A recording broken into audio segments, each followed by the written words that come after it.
remember going back to Detroit, and I said I'd been all around there, but I thought, now winter's coming. Maybe I should go to Florida and see what I can do. So I head down for Florida, and I got to Miami, and so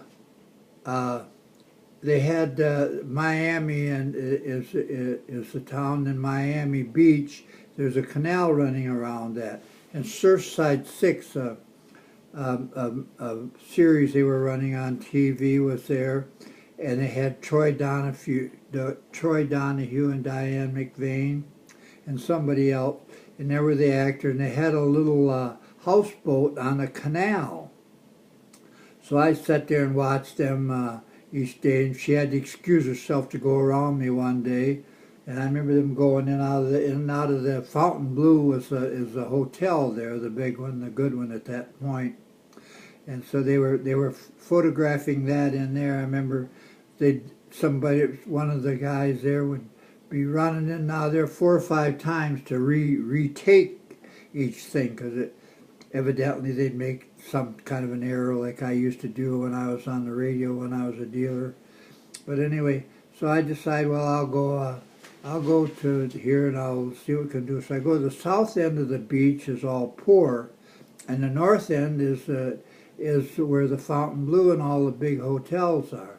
So I go to the south end of the beach and find a little flop house hotel, and I said, well, it costs so much, so I decided I go stay there for at least a day or so. So I go there and get me a room, and I go across. They had a causeway going across from the still Miami Beach, going across to Miami, the southern part of Miami. So I go in there and I asked for a job, and I showed him my pin, my 500 club pin, and right away he hired me. But at that point I went for Ford, because Ford came out with a new car, or was coming out.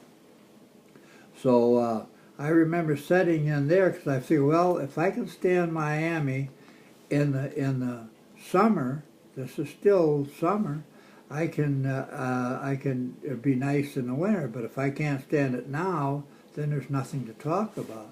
So I go in the dealership, and he hired me, and I'd see the people out there, and they all seemed to have a real dark tan. They'd be looking at a car.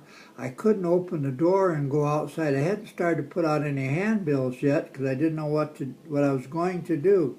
And I'd see a guy standing out there, and I'd look, how could he stand all of that? He'd be sunburned almost, or tan, dark tan. And I said, oh boy. And so I remember one day I had this, at that point I had my top down on my car, and I had my clothes in there, and what I could in the back. Then so I had so I remember putting the top up and got my clothes out of it. I went back to the room to do this, and I threw all my clothes in the back of my convertible. So I headed north. I get the hell out of this part of the country, because it's just too hot for me.